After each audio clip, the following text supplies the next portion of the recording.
Radio Auto, essai croisé. Sud Radio et Mobility TV, et c'est pour vous un véhicule neuf en compagnie de nos spécialistes que je vous présente aujourd'hui. Mélina Priam, bonjour à vous. Bonjour. Journaliste à l'Autojournal. Cédric Fréour, chroniqueur auto au journal Les Échos. Bonjour Cédric. À tous. Et puis nous sommes avec Stanislas Laroumé, président fondateur de Ma Voiture Idéale. Monsieur le Président, soyez le bienvenu. Merci beaucoup, merci. Aujourd'hui sur Sud Radio, nous essayons dans Sud Radio Auto et c'est croisé la Toyota Aygo. Premier verdict, première impression, Mélina Priam. C'est une petite voiture sympathique. Moi, je trouve que j'ai bien aimé. Après, c'est la survivante. C'est des autos comme on en fait plus ou de moins en moins. C'est vraiment une toute petite citadine, plus petite qu'une Yaris, plus petite qu'une Clio. Au départ, elles étaient trois, puisqu'en fait, l'Aygo était la cousine ou la jumelle, comme on veut, des Citroën C1 et Peugeot 108. Elles étaient toutes les trois fabriquées dans une usine commune aux trois constructeurs en République tchèque, et les Français ont jeté l'éponge, et donc Toyota reste seul. Tu t'es retrouvé avec cette voiture sur les bras, quoi. Pas sur les bras, parce que ce type de modèle. Le problème des toutes petites citadines, c'est un problème de rentabilité. C'est-à-dire que c'est des voitures sur lesquelles les constructeurs ne gagnent pas d'argent. Pas beaucoup en tout cas. Pas beaucoup en tout cas. Donc ça intéresse de moins en moins de constructeurs. Toyota étant selon premier ou deuxième constructeur mondial, a un marché beaucoup plus large, et lui continue à croire en la toute petite voiture. Une fois que vous m'avez dit ça, je me dis que finalement, si je cherche une toute petite voiture en ville, c'est le seul modèle que je peux m'offrir. Vous me le confirmez, Cédric Fréoul? Il y a encore des Smart. Oui. Il y a encore des Twingo. Oui, il y en a encore. Mais c'est vrai que ce marché-là, qui était un gros marché en tout cas en France et en Europe, est en train de... il s'est étiolé au fil du temps. Et Mélina le disait, les constructeurs regardaient les ventes et disaient mais à quoi bon essayer de poursuivre sur ces marchés qui sont de plus en plus petits. Donc Toyota dit comme il y a de moins en moins d'acteurs, moi je vais y aller et je vais essayer de rafler ce qui reste encore. Et avec une voiture qui est assez rigolote parce que c'est quand même un petit truc un peu SUV. Vous savez, les SUV c'est ce qui plaît à la planète entière, à tort ou à raison. Certains disent oh là c'est que des grosses voitures, mais ça s'achète. Sauf que là c'est une grosse petite voiture du coup. Et donc ils se sont dit la petite citadine on va la SUViser. Donc on va essayer de lui mettre des élargisseurs d'ailes, on va foutre des gros pare-chocs, tout ça. Voilà, et comme ça on dit c'est super, c'est un SUV, c'est pas mais une citadine. Elle est quand même petite. Elle est quand même petite. Effectivement, toute petite. Toute petite, c'est une petite citadine. Pour circuler en ville, il faut pas lui en demander trop, c'est même un peu juste pour faire de la route. C'est-à-dire 72 chevaux. 72 chevaux, oui, donc on va pas. Il y a un moteur unique, il y a qu'un. Et voilà, vous partez pas en vacances en famille avec. Je sens le scepticisme unanime autour de cette table dans le studio de Sud Radio. Pas du tout, pas du tout. Non, mais quel est le principe des constructeurs de proposer ces voitures, ou qui ne proposent plus d'ailleurs, c'est que on peut se poser la question de l'intérêt d'avoir des petites voitures pour circuler en ville, surtout en Europe, où on est en train de chasser de plus en plus. Absolument. Alors à Paris, non, c'est formidable, on roule formidablement bien. Oui, c'est la seule ville de France, alors qu'à Marseille c'est plus difficile. C'est difficile dans toutes les grandes villes. C'est difficile partout. Et donc à rentabiliser c'est compliqué, à développer ça coûte assez cher, et puis en plus on n'en veut plus en ville, donc les gens n'achètent plus de voitures. En d'autres termes, c'est devenu plus pratique de prendre le métro. Quand il y en a un. Quand il y en a un, effectivement. C'est pour ça que j'ai parlé de Paris et de Marseille. Mais après, en plus, cette Aygo Cross, parce qu'elle s'appelle Aygo X, on prononce Cross, et elle est quand même relativement chère. Ça commence à 15 990 €. Donc c'est cher pour une version de base. Il y a 5 finitions, alors c'est quand même une gamme très très vaste. Il y a un seul moteur, comme l'a dit Mélina, avec 2 transmissions, manuelles ou boîte à variation continue, qu'on appelle CVT. Pour les auditeurs, ça marche un peu comme une mobilette, si vous voulez. Un cyclomoteur, pardon, parce qu'on peut pas dire mobilette, pas de marque. Et ça termine quand même à 22 990 €.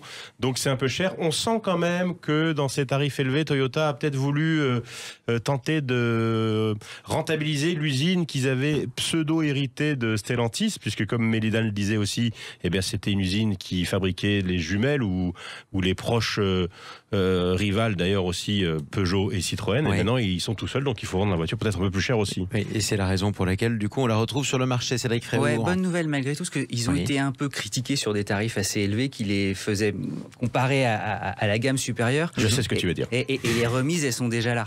Ils ont dit, ils ont pris la parole pour communiquer en disant venez nous voir, vous allez voir. Donc vous allez voir, il y a déjà des réductions. Il y a déjà 2000 € de remise en ce moment. Donc on commence par les soldes. Mélina, moi j'ai eu que 1000. 1000, moi. J'ai vu 1000 jusqu'au 30 avril. C'est normal, tu sais pas bien négocier. Voilà. Bah, pourtant, c'est mon métier. Revenons à cette Toyota Aygo. Je peux faire quoi avec elle? Tiens, je suis toulousain, par exemple. Ben, Il y a on un reste dans métro, Toulouse. malgré tout. Circuler dans Toulouse. Ouais, circuler dans Toulouse, Ouais. donc je peux me garer facilement, ça on est d'accord. Il y a un rayon de braquage Fabuleux. ultra court, c'est vraiment un petit gabarit. Donc oui, en ville, c'est l'outil idéal. Après, ce qui est, je rejoins Stan sur une petite question, c'est que c'est pas une voiture très vertueuse. C'est pas une voiture électrique. Alors c'est une citadine, mais elle n'est ni électrique ni hybride, même si c'est une Toyota. Ouais. Mais cher. Il y a pas, oui, et cher. C'est Et ça. donc en plus, elle consomme un petit peu. Oui. Donc elle consomme voilà. beaucoup, donc ça coûte cher le plein d'essence. Ah ben le plein Non, des- parce que oui, le plein non, d'essence, le réservoir est petit. Le réservoir est petit, mais c'est pas une voiture économique à l'usage. Et elle est plutôt légère. En fait, ce qui est drôle, c'est que c'est une citadine, donc qui a été pensée pour se garer facilement, s'assoigner, Absolument. tout ça, faire des créneaux. Pour manœuvrer. Or, les villes, c'est des ZFE. Donc aujourd'hui, c'est des zones où normalement, faible émission. où les voitures sont chassées. Est-ce que, en fait, cette voiture-là ne s'adresse pas tout simplement à des gens qui vivent à la campagne? Pardon, à des gens qui vivent à la campagne, Ouais. qui ont besoin en fait d'une sorte d'outil pour se déplacer quotidiennement, qui leur rendra service. C'est vrai, elle n'est pas électrique et tout ça. Donc, Enfin, quand vous me parlez de 70 chevaux, pour aller doubler un tracteur sur une départementale, c'est pas évident. c'est On peut, suffisant. On peut. Ça va. En descente, oui. En descente, voilà, Ou des exactement. personnes âgées, je n'ai rien contre les personnes âgées, pour remplacer une voiture sans permis. Et donc, ça peut être sa carrière, ça peut être justement. C'est ça. Mais avec un plein, avec un réservoir qui n'est quand même pas très étendu.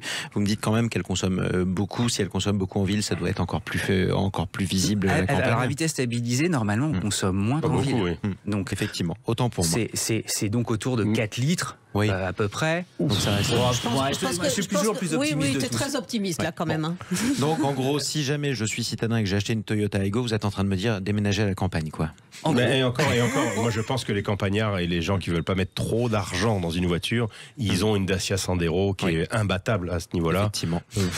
Sachant Voilà. qu'en plus, à la campagne, vous avez quand même beaucoup moins de problèmes de place pour vous garer. Donc, du coup, l'utilité d'un véhicule d'une taille aussi réduite. Est-ce que vous estimez la durée de vie de ce modèle sur le marché, en tout cas, longue ou pas, Mélina Priam? Oui, si, dans la mesure où elle est soutenue par Toyota, elle restera au catalogue encore un moment. Je ne sais pas si dans 5, 6, 7 ans, elle aura une remplaçante. Mais tout dépend effectivement de son succès et de la situation, enfin de ce que les gouvernements et les décideurs vont faire au niveau de réellement interdire la voiture en ville. Bon, je tiens malgré tout à avoir ma toute petite citadine. J'habite en ville. J'hésite entre, par exemple, une Smart et une Toyota Aygo. Vous me dites quoi, Cédric Fréour? Une Smart. Oui, Smart, malgré tout. Une Twingo. Une Twingo. Une Twingo, oui ou Ça non, dit ça, mais ça remet. bon, La le question, problème de c'était la Smart Smart, ou Aygo, hein. ouais, mais Bien sûr. la Smart est encore plus petite et Absolument. bien, mais si vous avez besoin de voyager à 4 ou 5, Oh, c'est- alors à c'est pas 5 fait pour dans ça. une Aygo, c'est compliqué. C'est vrai, mais la Smart, elle est électrique. La Oui, Fiat oui, tout à 500 fait. aussi. C'est vrai. La Fiat 500 aussi. Ouais. Effectivement, il reste encore des petites Mais oui. citadines. Merci à tous les trois pour cet essai. Mélina Priam de l'Autojournal, Cédric Fréour, journaliste au journal Les Échos, et Stanislas Laroumé, président de La Voiture Idéale. Je vous dis à dimanche Merci prochain beaucoup. Merci. sur Sud Radio.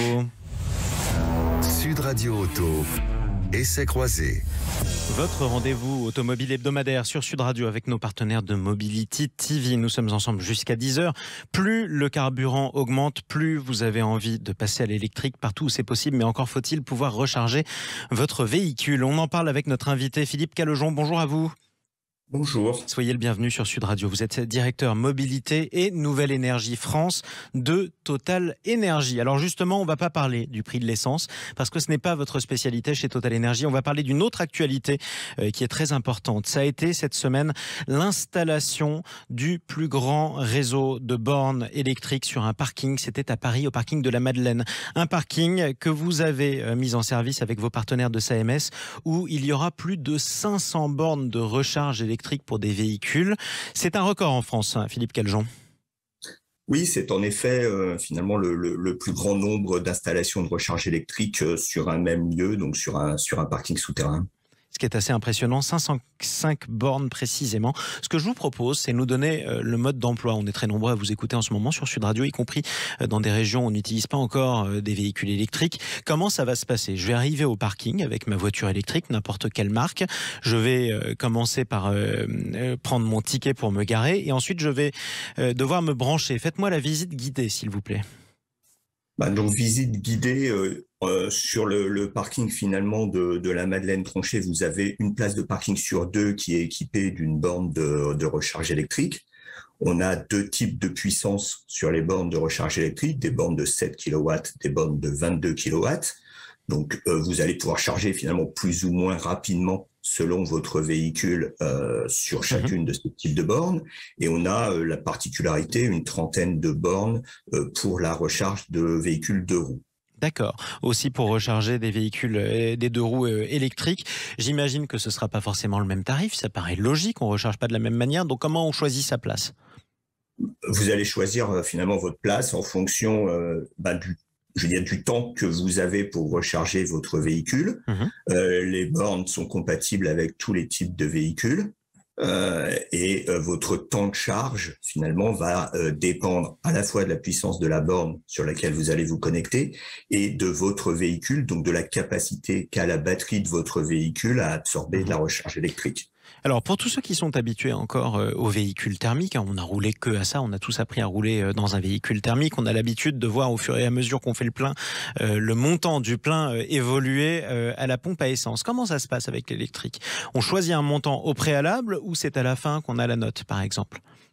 Non, aujourd'hui, vous choisissez pas un montant au préalable, vous serez facturé en fonction du temps que vous allez rester ou de la puissance du kilowatt que vous allez consommer. Alors, parlons de Total Énergie. Je parlais des stations essence. On a l'habitude de voir le logo Total. On a grandi avec les publicités de Total sur des stations essence. Parlons de votre stratégie. C'est vous qui la chapeautez d'ailleurs chez Total Énergie d'installation des bornes de recharge. On dit toujours que la France est en retard sur ses propres objectifs. Vous le confirmez. Quels sont les objectifs d'installation de bornes de recharge par Total Énergie en France? Donc aujourd'hui, nous, on est finalement un acteur qui a considérablement accéléré l'installation de bornes de recharge. Alors, on installe des bornes de recharge sur trois grandes catégories. On va installer des bornes de recharge sur notre réseau de stations autoroutes et réseau routier national pour assurer ce qu'on appelle la grande itinérance. Dans ce cas-là, on installe des bornes de charge de très haute puissance. Chez nous, nous installons des bornes de 175 kW qui, en fonction de votre véhicule, permet à peu près de recharger une autonomie de 100 km en 6 minutes. Ce qui est un record, en tout cas, dans ce que vous installez. Voilà, ce qui fait que vous arrivez à peu près à faire votre recharge jusqu'à 80% de la batterie de votre véhicule en moins d'une demi-heure. Ça, c'est très important, notamment pouvoir faire 100 km, ça vous permet de rentrer chez vous depuis le travail et de le faire en 6 minutes. Voilà, alors ça vous... donc nous, on va installer un peu plus de 200 stations comme ça, qui quadrillent à peu près le maillage territorial en France, avec ce qu'on appelle des stations de recharge qui vont avoir entre 8 et 16 bornes de charge rapide. Donc ça va se faire d'ici fin 2023 sur l'ensemble du réseau routier et autoroutier national, enfin réseau routier national et autoroute. Ce qui nous permettra sur notre trajet, par exemple, pour partir ce week-end, pour le week-end de Pâques, d'avoir toujours sur la carte un endroit où on peut recharger. Voilà. En parallèle de ça, on transforme un certain nombre de stations-service en hubs de recharge électrique. Donc là, dans des zones urbaines. La première station qu'on a inaugurée comme ça, on a enlevé le carburant et on a remplacé par des bornes de charge rapide électrique. C'est la station sur le circulaire de la Défense.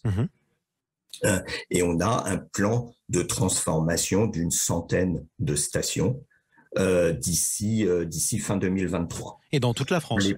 Oui, dans les principales villes françaises, en fonction de l'accompagnement de la transformation des villes avec ce que l'on appelle les ZFE, donc les zones à faible émission, qui limitent la circulation des véhicules à moteur un moteur essence. Et qui interdiront d'ailleurs la circulation des véhicules diesel à courte échéance, alors qu'il y en a encore un certain nombre qui peuvent y rouler. Voilà. Parlons maintenant, posons-nous maintenant la question la plus terre à terre, celle qu'on a tous envie de se poser quand on parle de recharger son véhicule électrique. Vous m'avez parlé de plusieurs puissances, une recharge très rapide, une recharge un petit peu plus longue. La question que j'ai envie de vous poser quand je pense à mon plein d'essence aujourd'hui, par ailleurs, c'est combien ça va me coûter? C'est quel ordre de prix pour recharger complètement sa batterie sur un véhicule de taille moyenne électrique? On va être très dépendant demain finalement à cette notion de puissance de la borne. Et à cette notion de puissance de la borne correspond un temps de recharge. Voilà. La recharge qui sera la moins chère pour vous, c'est, si vous en avez la possibilité, c'est une recharge à votre domicile sur des bornes de charge lente avec un tarif de nuit. À ce moment-là, votre véhicule, en fonction de l'état de sa batterie, va mettre 7 heures, 8 heures ou 9 heures pendant que vous dormez. Voilà, pendant que vous dormez, et vous serez à ce moment-là sur un coût de recharge qui va être entre 2 € 2,50 €. C'est ça, quasiment rien. Peu. Donc ça, c'est pour le moins cher quand je le recharge la nuit chez moi. Le moins cher. Après, vous aurez de la charge lente en voirie pour les personnes qui n'ont pas la possibilité de recharger chez eux. Vous aurez potentiellement de la possibilité au travers de bornes que nous installons dans les parkings d'entreprise, si vous travaillez dans l'entreprise, d'avoir la possibilité d'utiliser de la recharge à ce niveau-là. Et puis vous aurez ensuite, finalement, on va monter dans la gamme de prix dans une logique en fonction de votre usage de bornes de charge très rapides, ce que j'évoquais avant sur autoroute ou sur nos hubs urbains, où là, vous ferez votre recharge de votre véhicule en une demi-heure.